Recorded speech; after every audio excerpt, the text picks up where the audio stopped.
Hey there, I'm Jake. Just a regular guy from a quiet suburb outside of Chicago, you know? The kind of place where folks mow their lawns on Saturdays and wave at each other from the driveway. I never figured I'd be sitting here spilling my guts like this, but hell. Sometimes life throws you a curveball that knocks you flat on your ass. And this one? It wasn't just a curveball.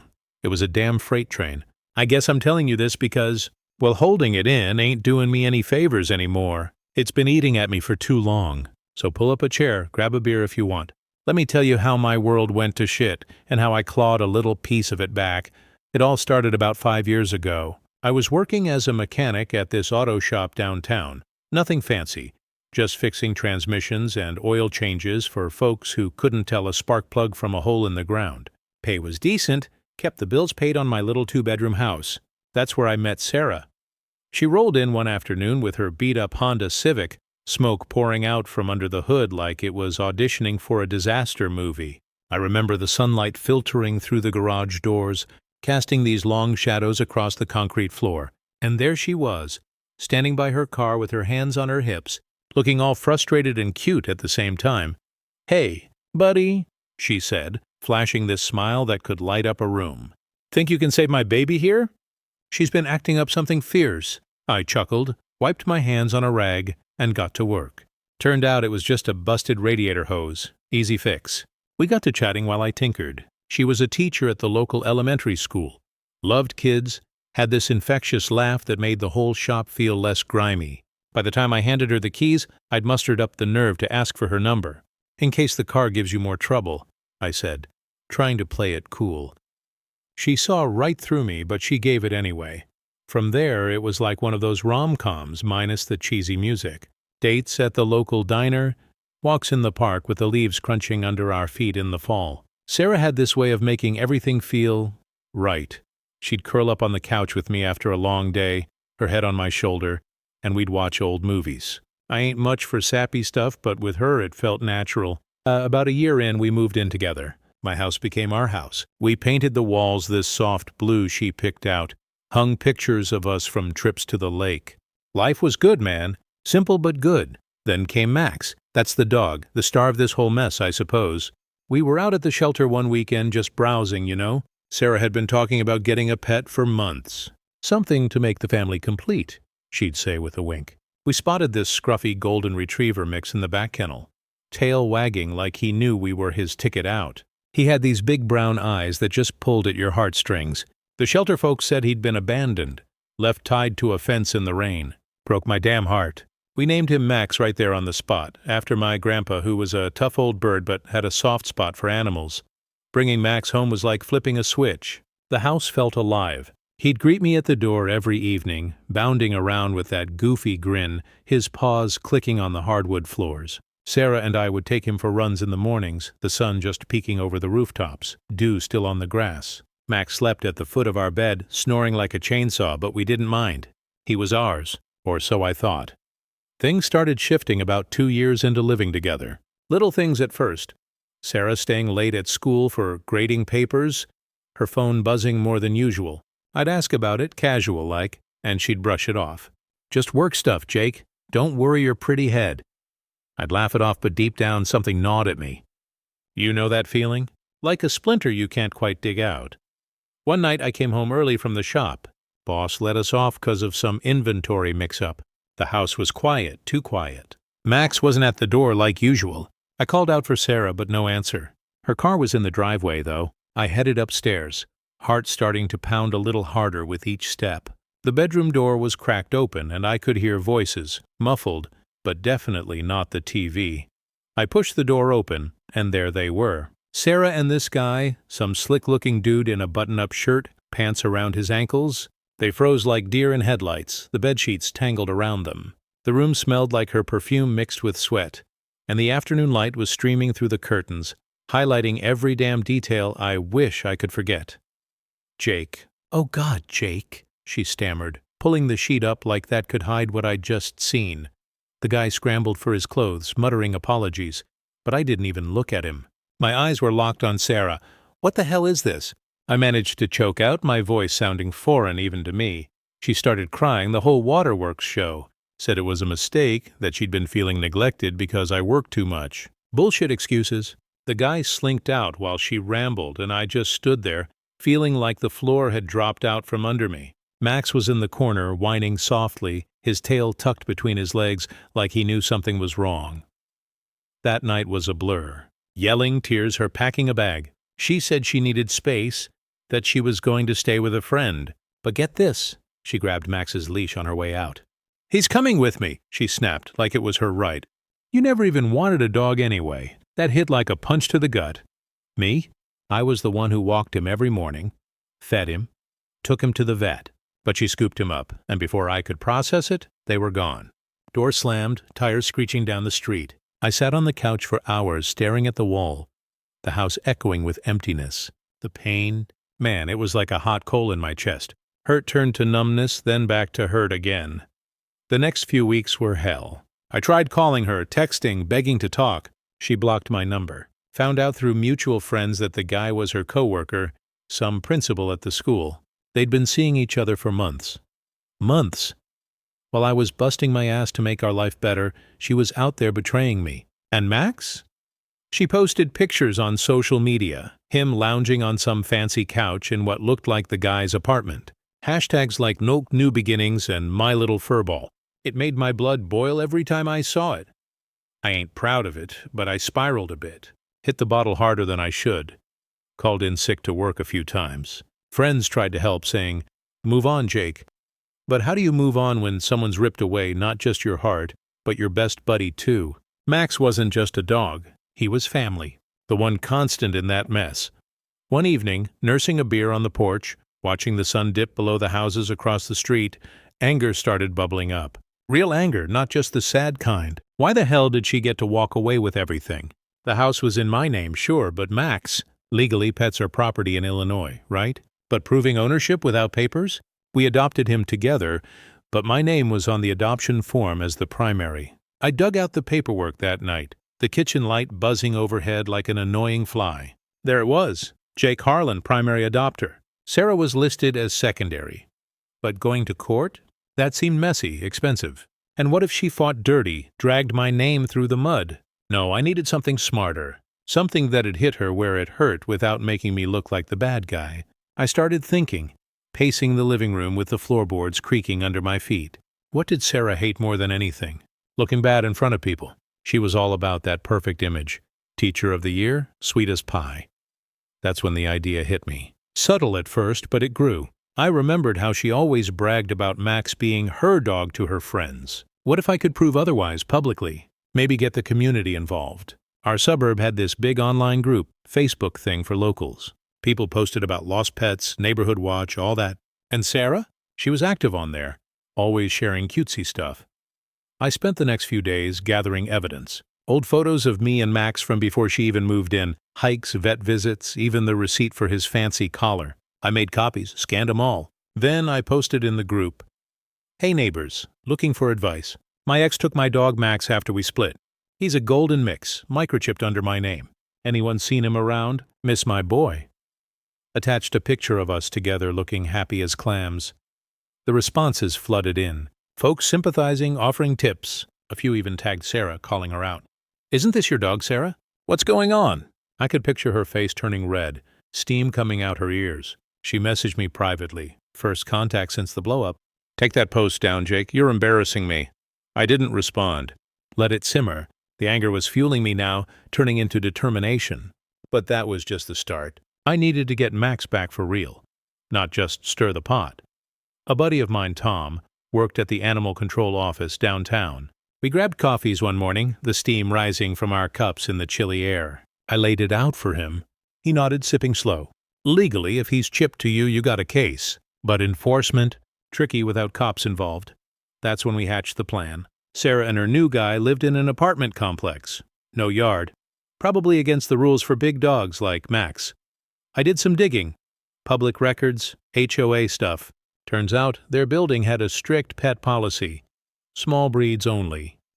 Under 25 pounds. Max was pushing 60. If I could tip off the management. But I had to be careful. No breaking laws, no crazy stunts. Just smart, calculated moves. I started by Word count approx 1450. Wait, I need to expand to 2500. Let me add more details. Let me back up a sec. After that initial post, things escalated. Sarah showed up at my door one evening, unannounced. The porch light cast her shadow long across the steps, and Max wasn't with her. Thank God, or I might have just grabbed him and run. She looked pissed, arms crossed, hair tied back like she meant business. "Jake, what the hell are you doing?" she hissed, glancing over her shoulder like the neighbors might be watching. "That post? You're making me look like a thief." I leaned against the doorframe, trying to keep cool. The air was crisp, leaves rustling in the wind. "You are a thief, Sarah. Max is mine." "Adoption papers say so." She rolled her eyes. "We got him together. He's as much mine as yours. And Brian loves him too." Brian. So that's the guy's name. Hearing it made my stomach twist. Brian can get his own dog. Give Max back, and this ends. She laughed, bitter. "Or what, you'll sue me? Good luck with that mechanic boy." She stormed off, and that's when the hurt flipped fully to anger. Mechanic boy? Like I was beneath her. I slammed the door so hard the windows rattled. The next day I called the vet. Max's microchip was registered to me. I confirmed it. If he ever got lost, it'd trace back to Jake Harlan. That gave me leverage. I started documenting everything. Screenshots of her posts with Max, timestamps, all that. Built a file like I was prepping for court. But the real turning point came at the local dog park. I went there on a Saturday, just to clear my head. The place was buzzing, dogs chasing balls, owners chatting under the oak trees, the smell of fresh-cut grass in the air. I overheard a group talking about a stolen dog drama in the neighborhood group. Turns out one of them knew Sarah. Yeah, she posted about her rescue dog, this lady said, tossing a frisbee for her lab. But now this guy's saying it's his. Shady, if you ask me. I introduced myself casual. "That's my story. Name's Jake." They were sympathetic, shared stories of their own breakups. One guy, an older fellow with a beagle, mentioned he was a lawyer. Pro bono advice? Get the chip scanned publicly or something. Make it irrefutable. That sparked it. A public scan, but how? I mulled it over that night, lying in bed with the ceiling fan whirring above me. The house felt so empty without Max's snores. I missed the weight of him on the bed, the way he'd nudge my hand for pets. Anger kept me up, but it was sharpening into a plan. Monday, I took the day off and drove to Sarah's apartment complex. Parked across the street, just observing. Saw her walk Max in the morning. Him pulling on the leash, looking happy but a bit thinner. Broke my heart all over again. The complex had signs everywhere. Pets must be leashed. Breed restrictions apply. I snapped photos discreetly, the camera clicking softly. Then, I emailed the management anonymously from a throwaway account. Concerned neighbor here. Apartment 204 has a large dog that violates your policy. Golden Retriever mix over weight limit. Thought you should know. Felt a twinge of guilt, but it passed. This was justice, right? She took what was mine. I was just enforcing the rules. A few days later, the neighborhood group blew up again. Sarah posted a rant. Someone reported my dog to the landlord. This is harassment. Comments piled on, some defending her, but many siding with me after seeing my evidence. She called me, furious. You did this, didn't you? You're pathetic, Jake. I stayed calm. Give Max back, Sarah, or it gets worse. She hung up, but I knew I'd struck a nerve. The determination was setting in now. I was done being the nice guy. Then Tom called. Hey, buddy. Heard from a friend at the complex. They're issuing her a notice. 30 days to rehome the dog or face eviction. Perfect. But I couldn't wait 30 days. I needed to accelerate this. So expanding further to reach word count, adding more emotional reflections and scenes. Let me tell you about the nights after that. I'd sit on the back porch staring at the stars, a cold beer sweating in my hand, the crickets chirping, distant traffic humming. I'd think about how we used to sit there together, Sarah and me, planning our future. Kids maybe. A bigger house. Now it was all ash. The pain was still there, sharp as ever, but mixed with this fire. I wasn't going to let her win. I reached out to the shelter where we got Max. Spoke to the director, a kind lady named Martha. Explained the situation, voice cracking a bit as I described the betrayal. She was understanding. If the chip's yours, he's yours. We can help with a transfer if needed. Armed with that, I prepped my next move. A friend suggested I file a small claims suit for pet custody, cheap, quick. But I wanted to avoid court if possible. Make her hand him over willingly, humiliated. The notice hit her hard. She started posting less about Max, more about toxic exes. Friends told me she was stressing, arguing with Brian. Good. One afternoon I drove by again, saw Max tied outside while they loaded groceries. He spotted me from across the street, barked like crazy, tail wagging. That did it. I had to get him back soon, so I upped the ante. Posted more evidence in the group, vet bills in my name, photos from day one. Tagged the school where she worked. I just want my dog back. No drama, the backlash was swift. Parents commenting, "Is this the teacher at Lincoln Elementary?" Not cool. She was cornered now. And that's when I knew. The revenge was working. But the real payback was coming. I know it's heavy. Spilling all this to you like we're old friends catching up over a campfire. The glow of those embers would be nice right about now, wouldn't it? Just the crackle of wood and the smell of smoke to keep things real. But here I am, still in my living room, the clock ticking on the wall, telling you how this whole mess with Sarah and Max played out. By this point, I was done feeling like the guy who got walked all over. The anger had hardened into something else. Focus, maybe even a little pride. I wasn't just fighting for my dog anymore. I was fighting for me, for what was right. So let's pick up where we left off. After that last post in the neighborhood group, Sarah was unraveling. You could see it in her replies online. Short, snappy, defensive. "Mind your own business," she'd type, or "You don't know the full story." But the full story was out there now, and people weren't buying her act. The school's parents group started whispering, and I heard through a buddy that her principal, Brian, got an earful from some concerned moms. Apparently teachers are supposed to be role models, not dog thieves. Who knew? I kept the pressure on, but I had to be smart. No vandalism, no screaming matches in the street. Just cold, calculated moves. The apartment complex's pet policy violation was my ace in the hole. After my anonymous email, the management sent Sarah a formal notice. Tom got me a copy through his connections. It was typed up all official, citing Section 4.2 of the lease agreement, no pets exceeding 25 pounds permitted. Max, bless his furry heart, was a solid 60 pounds of pure retriever energy. They gave her 30 days to resolve the issue or face eviction proceedings. Harsh, but rules are rules, right? I could have sat back and let that play out, but 30 days was too long. Max was out there, probably confused, wondering why I wasn't around. I'd lay awake at night, the bedroom dark except for the streetlight sneaking through the blinds, picturing him curled up in some strange apartment, maybe missing his old bed. That thought kept me moving, so I doubled down. I went back to the shelter and met with Martha again. She had this cozy office cluttered with dog toys and framed photos of adopted pets. Smelled like coffee and wet fur in there. I showed her the adoption papers, the microchip records, everything. "Jake," she said, leaning back in her chair, "you've got a strong case. If you want, we can send a formal letter demanding Max's return, citing the chip and adoption agreement. It's not legally binding, but it'll scare her." "Do it," I said. My voice was steady, but inside my heart was racing. This felt like the moment things could tip in my favor. The shelter sent the letter that same week, certified mail, so she had to sign for it. I imagined her opening it at her fancy new apartment, her face going pale as she read the words "legal ownership" and "potential further action." I didn't stop there, though. I posted one more time in the neighborhood group, keeping it civil but firm. Update on Max. His microchip is in my name and the shelter backs me up. Just want my boy home. Appreciate any support.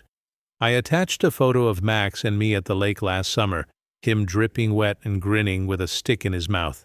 The comments exploded. Over 100 in a day. People shared stories of their own pets, called Sarah out by name. One lady even offered to organize a Bring Max Home petition. That's when Sarah cracked. She called me late one night, probably after a few glasses of wine, judging by the slur in her voice. The house was quiet, just the hum of the fridge in the kitchen. I picked up, expecting another fight. "Jake," she said, her voice shaky, "you win, okay? This is ruining my life. People at work are talking, my landlord's on my case. Just stop." "Give me Max," I said, keeping it short. My hands were trembling, but I wasn't about to let her off easy. "Fine. But you take down those posts. And we're done. No more contact." "Deal," I said. "When and where?" We set it up for the next day at the dog park. Neutral ground, public, no funny business. I barely slept that night, pacing the house, the hardwood floors creaking under my socks. I kept picturing Max, wondering if he'd recognize me right away or if he'd be confused. The thought made my chest ache, but I pushed it down.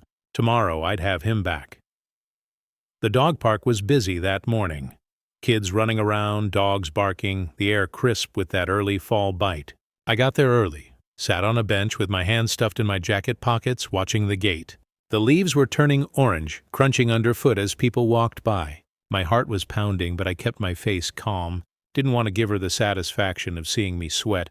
Sarah showed up at 10 a.m. sharp, Max on his leash, looking a little scruffier than I remembered. His tail wagged when he saw me, and he tugged toward me, whining. That alone nearly broke me. She didn't look at me, just unclipped his leash and let him run over. I dropped to my knees, and Max barreled into me, licking my face, his fur warm and familiar. I hugged him tight, burying my face in his neck, not caring who saw. "Hey, buddy," I whispered. "I got you." Sarah stood there, arms crossed, sunglasses hiding her eyes. "You happy now?" she snapped. I stood up, Max pressing against my leg. "Yeah, I am." "You should have known better, Sarah." She opened her mouth, then closed it, turned and walked away, her heels clicking on the pavement. I didn't watch her go, just kept my hand on Max's head, feeling his warmth, his heartbeat, but it wasn't over yet. I knew she'd try to spin this, maybe play the victim online, so I took one last step to seal it. I brought Max to the vet that afternoon, had his chip scanned publicly with Martha from the shelter there as a witness. We recorded it, posted the video to the group. "Max is home. Chip confirms he's mine. Thanks for the support, everyone." The comments were all hearts and thumbs ups. Sarah stayed quiet after that. No more posts, no more drama. Word got around she was looking for a new job, maybe moving out of town. Brian, too. Guess the perfect couple wasn't so perfect under pressure. Taking Max home that day felt like a weight lifting. We pulled into the driveway, the sun setting behind the house, casting long shadows across the lawn. He bounded inside like he'd never left, sniffing every corner, tail wagging like a metronome. I cooked us burgers that night, gave him a little piece just like old times. We sat on the couch, his head in my lap, the TV flickering with some dumb action movie. The pain was still there, sure, but it was quieter now, drowned out by the sound of Max's snores and the satisfaction of knowing I'd fought for what was mine and won. Looking back, I'm not proud of every step. Stirring up the neighborhood group, tipping off the landlord, that wasn't exactly saintly, but I don't regret it. Sarah took more than my trust when she walked out with Max. She took a piece of my life. Getting him back wasn't just about a dog. It was about standing up, drawing a line, saying, "Not this time." I learned something about myself through it all. I'm tougher than I thought, and maybe a little ruthless when it comes to what matters.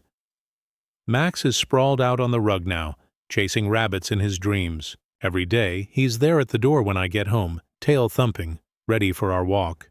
The house feels full again, like it's breathing. I'm healing bit by bit. Dating's still off the table.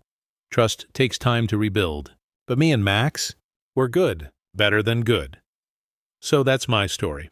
Not a fairy tale, not a movie. Just a guy, his dog, and a fight for justice that didn't involve fists or lawyers, just a little Chicago grit. If you've ever had someone take something that's yours, your heart, your pride, your best friend, maybe you get it. Sometimes you gotta push back. Not out of hate, but out of love. For me, that love's got 4 paws and a wagging tail.